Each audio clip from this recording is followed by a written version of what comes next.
We have live team coverage tonight. Meteorologist Ross Muma is looking at our air quality and how it's impacting a majority of the First Coast. But first tonight, our Sydney DeShawn is outside Nahunta City Hall, where evacuees lined up for a hot meal and a little bit of comfort during a very difficult time. Earlier today, 2 food trucks were out here serving free meals for those who have been forced to evacuate, some of them leaving with nothing. I spoke with 2 sisters who are absolutely devastated, still waiting to find out if their home is even standing. It's really sad, everybody has worked so hard for everything they have, and we're just all gonna lose it. It just doesn't feel real. Chloe Kaufman and her sister are one of the many who had no choice but to run, leaving behind a lifetime of memories in Brantley County. My mom was kind of having a hard time with not leaving, because that's all she's worked for her entire life. So we didn't evacuate last night, and then probably, I think, 1 o'clock, they said it was on our dirt road, in the back of our dirt road. So we just started grabbing everything.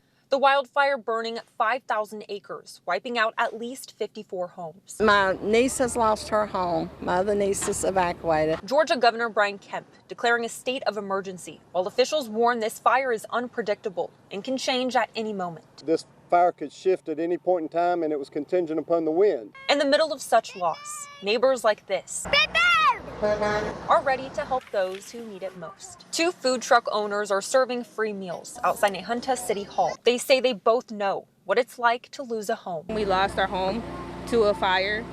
So when we heard everything, we kind of all clicked together and we're like, we got to do something together, So that's it hit home. We're just giving back to the community because they gave to us so much.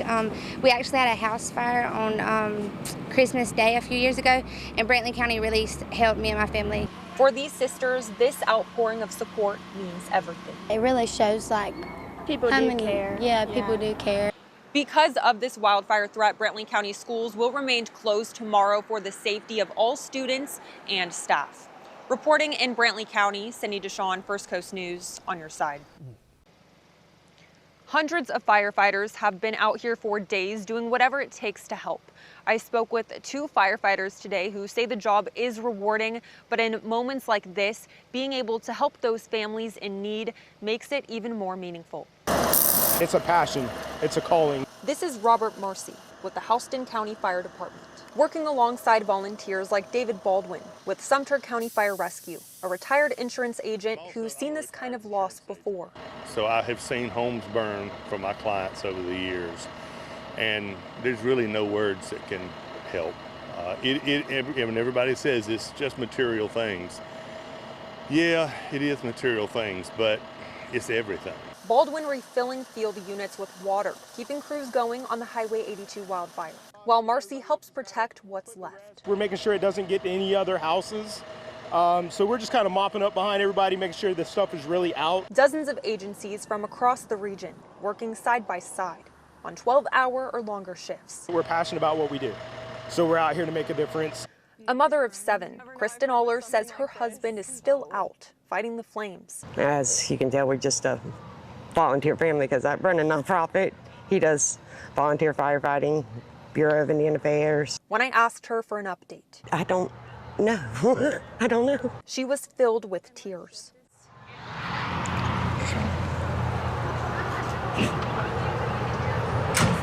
I'm sorry. As crews push through long hours, the community continues to step up. This is Brantley. When anything happens, everybody comes together. Aller runs the nonprofit Peachy Promises. She's been collecting donations and says the need is still growing. I personally have 17 people in my house right now. From campers for families who lost everything to supplies for crews on the front lines. BioLite, eye drops, batteries, AA, AAA, a lot of hydration products, liquid IV, things get them back up and running. Aller with the message to her husband. Come home safe.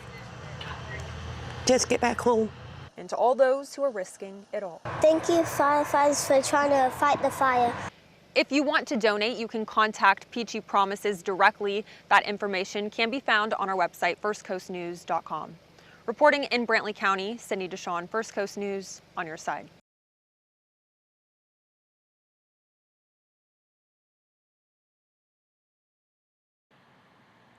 Firefighters I spoke with this week call it a huge blessing. Right behind me here is where they can take a break, shower, rest, and get their gear cleaned before they head back out to the front lines. They're just really grateful. Just grateful that we're here helping them. Some of them are amazed that we're just all volunteers. Richie Howard is a chaplain with Georgia Baptist Disaster Relief, a volunteer-led ministry that usually responds to tornadoes and hurricanes. Actually, a wildfire is not something we normally have. So this is a first for me in 8 years. Howard says he felt called to come help firefighters working the Highway 82 wildfire. I mean, they're putting their life on the line. I can't tell you how many homes down that road that fire literally went around the house because there was some firefighter fighting it.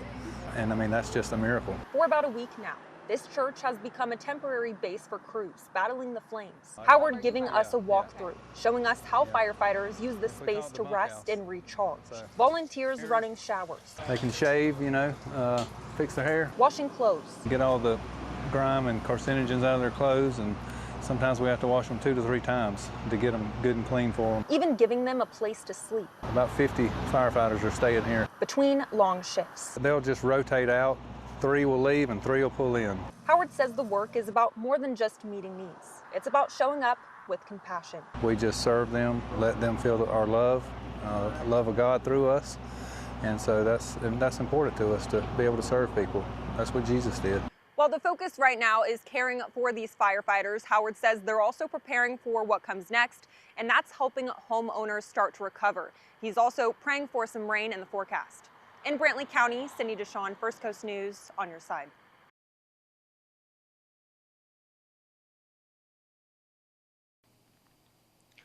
This is the story for many families in Brantley County who have lost it all.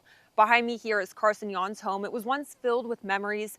Now you can see it's collapsed, metal twisted by the brutal heat, and tonight he opened up to me about the loss and what's next. We had a bed here, a dresser here, a closet full of clothes and stuff. I mean, I couldn't even tell you how much. Carson Yawn stands in ashes. We lost everything. Pointing to empty spaces where life once stood. Everything you can think of. I mean, there was a Bible in there, from a Dutch Bible that was like 1760s. You know, like something you'll never get again. He's lived here on a Brushy Creek Road in Atkinson a little more than a year with his wife, disabled father, and their dogs.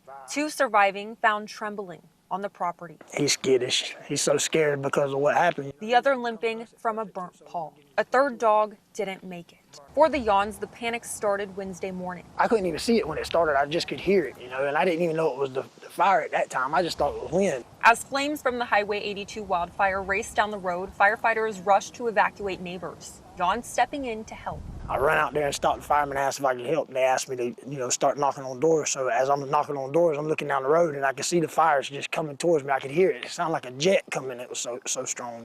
As he knocked, he saw the wall of fire surrounding his home, saving his father, who depends on oxygen. So I run down here and started telling my dad, come on, come on, come on. We barely got out.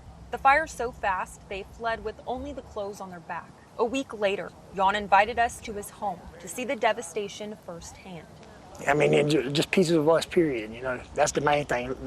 It don't even matter about the material things, just a lot of time, thought, memory, a lot of fun, pain, everything here, you know. With the community's help, though, he says they will try and rebuild. Hard sweat, tears, and blood. And above all, he's grateful they're alive. You just got to thank the Lord every day. Yawn tells me right now they are staying with family, but they are in need of a camper. We have ways to help the family on our website, firstcoastnews.com.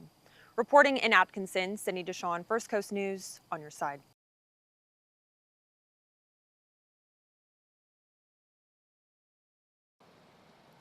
Along State Road 110 West, where I'm standing at now, some people are starting to get back into their homes. But for one grandmother I spoke with, there is no going back to her home on Browntown Road. That area still closed off, and what's left there is in ruins. It's heartbreaking. I'm still in shock. Tina Graham at a loss for words after losing her home of 10 years to the Highway 82 wildfire. This video shows it burned to the ground on Browntown Road with decades of irreplaceable family memories gone. 55 years of stuff, you know, there's a lot of things that cannot be replaced ever, even, you know, it doesn't matter, you know, and I'm just thankful that that we're alive. Graham first saw smoke Monday night and thought she and her granddaughter would be okay. I thought we were going to be safe. But Tuesday, when containment broke, she evacuated, then got a call from her neighbor. He said the flames were like 70 feet high over everything, and he called and he said he, told me he didn't want to tell me, but he's very sorry that everything is gone. Her Bible, a cross, and artwork from her children are all that's left. I lost a daughter, and I had a lot of her stuff to give to her 2 girls, and so that's pretty much gone. Not pretty much, it's gone. Yeah. Graham's pain is shared by many. Nearly 90 homes lost in this fire. Life can change really, really, really fast, and it can happen to anybody. Yes. And I'm just very sorry for everyone. Graham tells me the good news is she does have homeowner's insurance. She plans to stay in a camper as she figures out how to rebuild. We do have ways to help her. You can find that on our website, firstcoastnews.com. Reporting in Brantley County, Sydney Deshawn, First Coast News, on your side.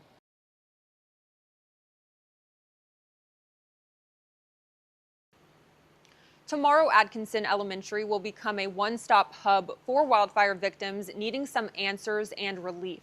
For the Anderson family, they lost everything, and while the future may look uncertain for them, Roger Anderson tells me it's community support like this carrying them forward one day at a time. If you didn't lose something, you know somebody that did. Neighbor after neighbor, picking up the pieces in Brantley County. Gets emotional, just coming out and sifting through a few things to see if there's anything at all left. Roger Anderson, a husband, dad, grandfather. In the military for 21 years, a Black Hawk pilot, never imagining he'd lose everything in a fire. I was driving yesterday and in Brunswick, and going through the red light. My wife said, "Where are you going?" And I said, "I'm going home." It's like, we're not going home.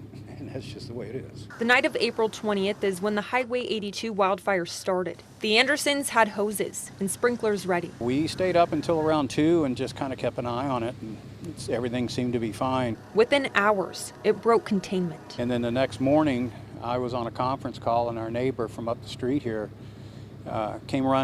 ran down and was beating on our door and said the fire's in your backyard. As the flames got closer minute by minute, they raced to save what they could. We had 2 horses we had to get on trailer and got them out, and we had the dogs and the cats. They even had chickens who faced the flames head on, their coop untouched, still standing. Still laying eggs, unbelievable. They did not burn. But their home is a different story. Everything inside gone. Decades worth of mementos. My grandfather had passed his Bible that he preached with to me, and it was in the closet, and it was going to be passed on to my son, but it's gone. So, yeah, just all those kinds of things that you can't replace. A few pots from his wife's grandma are all they've saved. We're going to try to clean those up. For many families, the road ahead looks uncertain. Anderson says churches, neighbors, family, and community are holding them up. We really appreciate it. I know everybody does. He's now leaning hard on his faith. You know, one day at a time, God has a plan. That information center will be open from 9 a.m. to 2 p.m. Again, that's tomorrow, Saturday, here at Atkinson Elementary, where families can meet with local and state partners to get some answers. Reporting in Brantley County, Sydney Deshawn, First Coast News, on your side.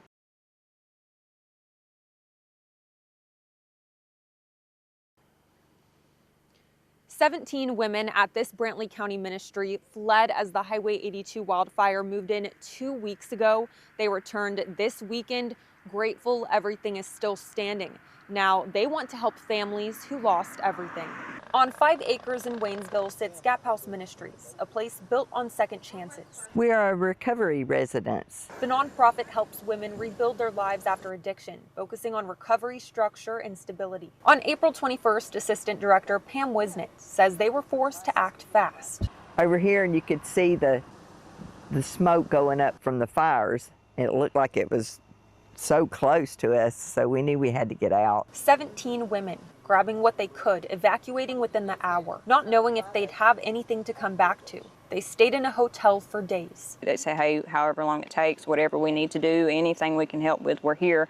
Director of Operations for the nonprofit and former Brantley County Sheriff Jack Wisnett stayed on the property preparing for the worst. I tried to prepare everything in case the fire came. As women left with hardly anything, strangers stepped in to help them start over, like Hello Goodbye, a thrift store in Brunswick.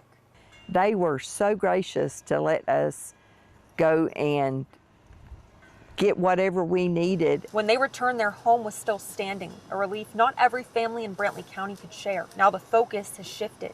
It's our responsibility. From food donations to cleanup, these women say they're ready to show up for others. There's no way that we would have survived this without the help of our community. The same way the community showed up for them.